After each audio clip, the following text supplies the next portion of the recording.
হরে কৃষ্ণ। আজ 22শে অগ্রহায়ণ 1431, 8ই ডিসেম্বর 2024 রবিবার। আজ আমি ভাগবতম পাঠ করছি। শ্রীমদ্ ভাগবতমের তৃতীয় স্কন্দ 12 অধ্যায় কুমার ও অন্যান্যদের সৃষ্টির শ্লোক 26 থেকে 32। শ্লোক 26। ওং নমো ভগবতে বাসুদেবায়। ওং নমো ভগবতে বাসুদেবায়। ওং নমো ভগবতে বাসুদেবায়। শ্লোক 26। হৃদি কাম ভ্রুব ক্রোধ লোভশ্চাধোরোদচ্ছোদাৎ আশ্রদ্ধাক সিন্ধুব মেঢ্রান্নিরীতি পায়োরঘাশ্রয়। অনুবাদ: কাম ও বাসনা ব্রহ্মার হৃদয় থেকে উদ্ভূত হয়েছে, ক্রোধ তার ভ্রুযুগলের মধ্য থেকে, লোভ তার অধরের মধ্য থেকে, বাণী তার মুখ থেকে, সমুদ্র তার শিশ্ন থেকে, সমস্ত পাপের উৎস সব রকম জঘন্য কার্যকলাপ তার মলদ্বার থেকে উৎপন্ন হয়েছে। তাৎপর্য: বদ্ধ জীব মানসিক জল্পনা কল্পনার অধীন। জড় শিক্ষা এবং জ্ঞানের বিচারে মানুষ যতই মহান হোক না কেন, সে কখনোই মানসিক কার্যকলাপের প্রভাব থেকে মুক্ত হতে পারে না। তাই ভগবদ ভক্তির স্তরে অধিষ্ঠিত না হওয়া পর্যন্ত কাম এবং নিম্ন স্তরের কার্যকলাপের বাসনা পরিত্যাগ করা অত্যন্ত কঠিন।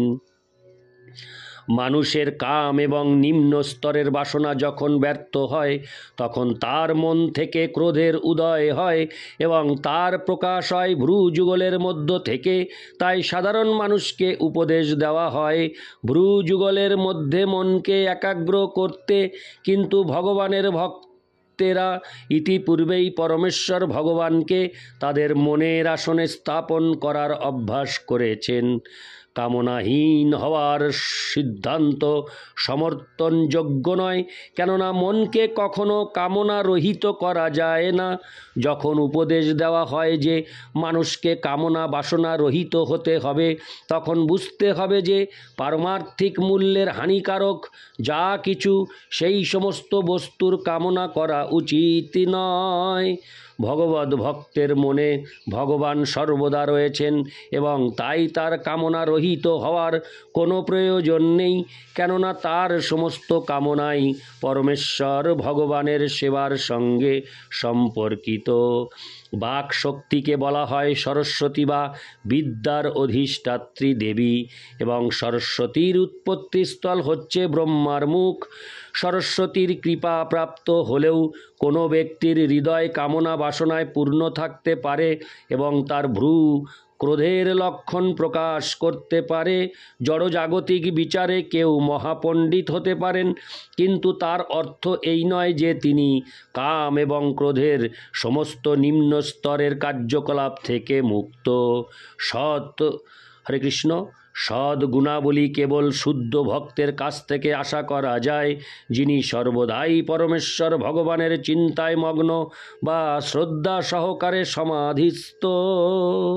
ইতি শ্লোক 26। শ্লোক 27। ছায়ায়া কর্দম যজ্ঞে দেবহূতা পতি প্রভু মনসো দেহতশ্চেদং যজ্ঞে বিশ্বকৃত জগৎ। অনুবাদ: মহিমাময়ী দেবহূতির প্রতি মহর্ষি কর্দম ব্রহ্মার ছায়া থেকে উৎপন্ন হয়েছিলেন। এইভাবে জগতের সমস্ত বস্তু ব্রহ্মার শরীর অথবা মন থেকে উৎপন্ন হয়েছে।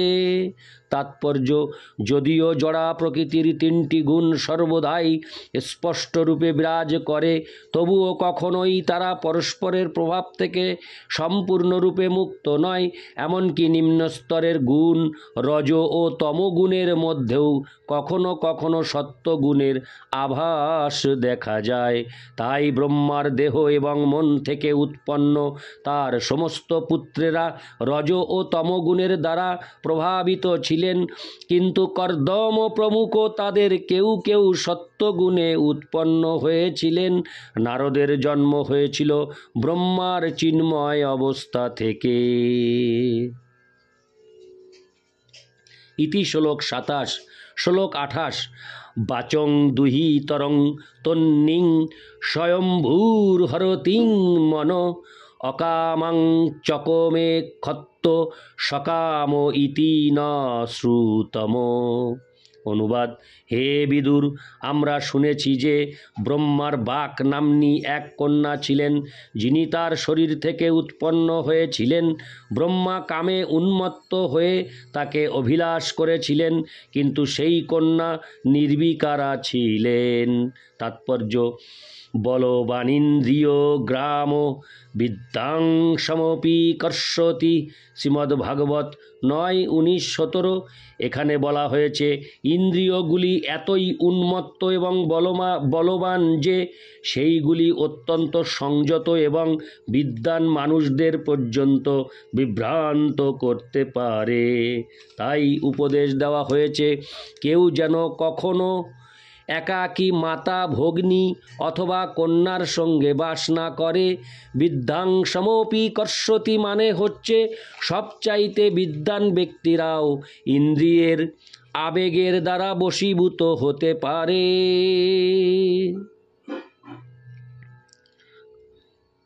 ব্রহ্মার নিজের কন্যার প্রতি কামাসক্ত হওয়ার এই ঘটনার কথা বর্ণনা করতে মৈত্রেয় সংকোচ বোধ করেছিলেন, কিন্তু তা সত্ত্বেও তিনি তা উল্লেখ করেছেন, কেননা কখনো কখনো তা ঘটতে পারে এবং তার জীবন্ত উদাহরণ হচ্ছে স্বয়ং ব্রহ্মা।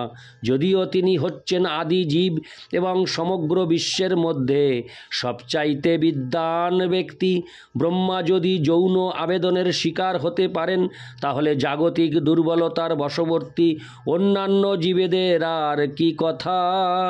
ব্রহ্মার চরিত্রের এই অস্বাভাবিক হরে কৃষ্ণ ব্রহ্মার চরিত্রের এই অস্বাভাবিক অনৈতিকতা কোনো বিশেষ কল্পে ঘটেছিল বলে শোনা যায়। তবে যেই কল্পে ব্রহ্মা সরাসরিভাবে ভগবানের কাছ থেকে চতুশ্লোকী ভাগবত শ্রবণ করেছিলেন, সেই কল্পে তা ঘটেনি। কেননা ভগবান ব্রহ্মাকে আশীর্বাদ করেছিলেন যে শ্রীমদ্ ভাগবত শ্রবণ করার পর তিনি আর কখনো মোহগ্রস্ত হবেন না।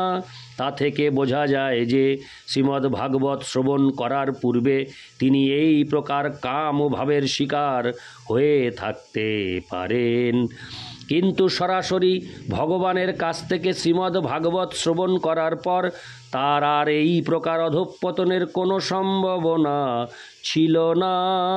তবে এই ঘটনা থেকে সকলেরই একটি মস্ত বড় শিক্ষা লাভ করা উচিত। মানুষ সামাজিক প্রাণী ও স্ত্রীলোকের সঙ্গে অসংযত মেলামেশা হরে কৃষ্ণ অসংযতভাবে মেলামেশা করলে তার অধঃপতন হতে পারে। স্ত্রী পুরুষের এই প্রকার অবাধ মেলামেশা বিশেষ করে যুবক যুবতীদের মধ্যে অবশ্যই পারমার্থিক উন্নতির পথে এক বিরাট বাধা স্বরূপ। জড়জাগতিক বন্ধনের কারণ হচ্ছে যৌন বন্ধন এবং স্ত্রী পুরুষের অবাধে মেলামেশা একটি মস্ত বড় প্রতিবন্ধক। মৈত্রেয় হরে কৃষ্ণ মৈত্রেয় ঋষি এই ভয়াবহ সংকটের প্রতি আমাদের মনোযোগ আকর্ষণ করার জন্য ব্রহ্মার এই দৃষ্টান্তটির উল্লেখ করেছেন। ইতি শ্লোক 28। শ্লোক 29। তমোধর্মে কৃতমতিং বিলক্ষ পিতরং সুতা মরীচি মুখা মুনয় বিশ্রম্ভ হরে কৃষ্ণ বিশ্রম্ভাত তত্ত্ববোধয়ন। অনুবাদ: মরীচি প্রমুখ ব্রহ্মার পুত্রেরা এইভাবে তাদের পিতাকে বিভ্রান্ত হয়ে অনৈতিক আচরণ করতে দেখে গভীর শ্রদ্ধা সহকারে তাকে বললেন। তাৎপর্য: মরীচি আদি ঋষিগণ যে তাদের মহান পিতার আচরণের বিরুদ্ধে অভিযোগ করেছিলেন তাতে কোনো অন্যায় হয়নি। তারা ভালোভাবেই জানতেন যে যদিও তাদের পিতা ভুল করেছেন, তবু তার এই লোক দেখানো আচরণের পিছনে নিশ্চয়ই কোনো মহৎ উদ্দেশ্য ছিল। তা না হলে এমন একজন মহান ব্যক্তি কখনোই এই রকম ভুল করতে পারেন না। হয়তো ব্রহ্মা তার অধীনস্থ ব্যক্তিদের স্ত্রীলোকদের সঙ্গে তাদের ব্যবহার থেকে যে মানবীয় দুর্বলতা উৎপন্ন হতে পারে তার প্রতি সচেতন করতে চেয়েছিলেন। যারা আত্ম উপলব্ধির মার্গে অগ্রসর হতে চায় তাদের পক্ষে এইটি সর্বদাই অত্যন্ত বিপজ্জনক। তাই ব্রহ্মার মতো মহান ব্যক্তিরা যখন অনুচিত কার্য করেন তখনও তাদের উপেক্ষা করা উচিত নয়। মরীচি প্রমুখ মহর্ষিরাও ব্রহ্মার এই অস্বাভাবিক আচরণের জন্য তাকে অশ্রদ্ধা প্রদর্শন করেননি। ইতি শ্লোক 29। শ্লোক 30। নৈতৎপূর্বৈ কৃতং তদো যে ন করিষ্যন্তি চাপরে যস্তং দুহিতরং গচ্ছেরনিগৃহাঙ্গজং প্রভু। অনুবাদ: হে পিতা, এই প্রকার কর্ম যার ফলে আপনি নিজেকে সমস্যাগ্রস্ত করছেন তা পূর্বে কোনো ব্রহ্মা কখনো করেননি, অন্য কেউ করেনি, অথবা পূর্বকল্পে আপনিও করেননি এবং ভবিষ্যতেও কেউ তা করতে সাহস করবে না। এই ব্রহ্মাণ্ডে আপনি হচ্ছেন সর্বশ্রেষ্ঠ প্রাণী, তাহলে কিভাবে আপনি আপনার কন্যার সঙ্গে যৌন সম্পর্কে লিপ্ত হতে চান এবং আপনার সেই বাসনাকে সংযত করতে পারেন না? তাৎপর্য: ব্রহ্মাণ্ডে ব্রহ্মার পদ হচ্ছে সর্বোচ্চ এবং এখানে বোঝা যাচ্ছে যে আমাদের এই ব্রহ্মাণ্ড ছাড়াও অন্যান্য অনেক ব্রহ্মাণ্ডে বহু ব্রহ্মা রয়েছেন।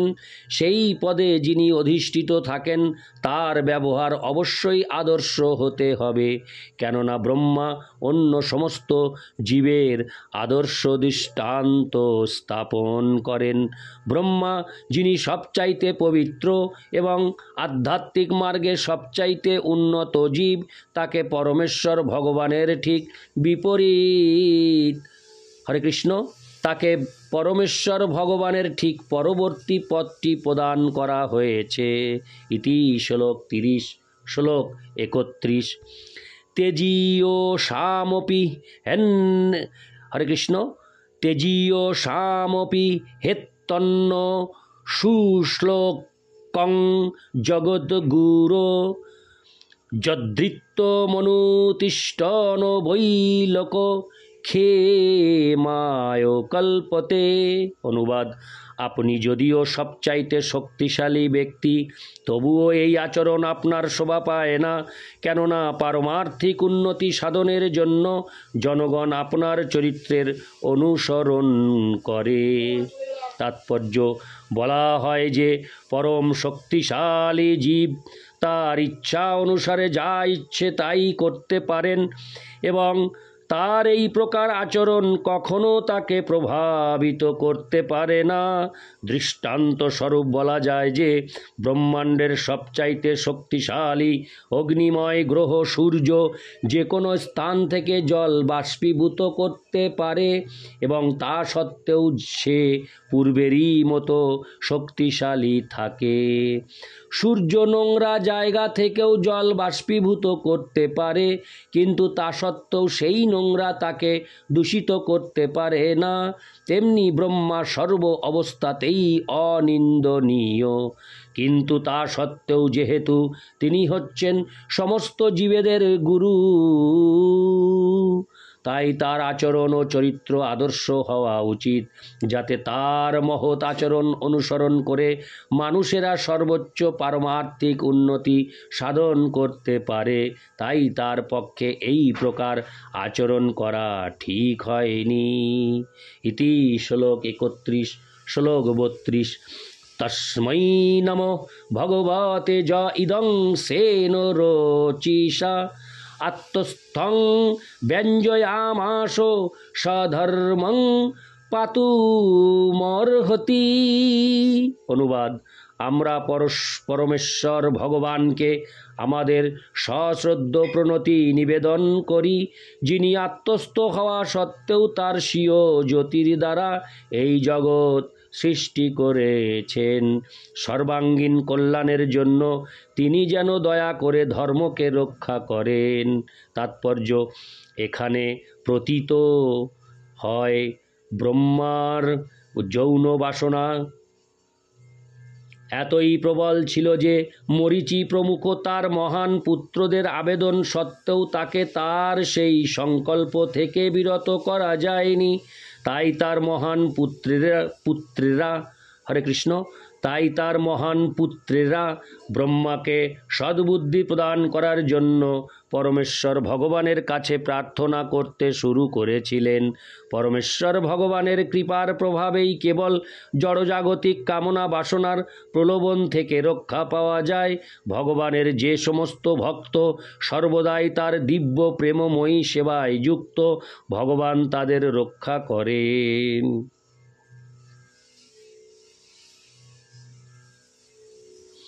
এবং তার অহৈতুকী কৃপার প্রভাবে ভগবান তার ভক্তদের আকস্মিক অধঃপতন ক্ষমা করেন।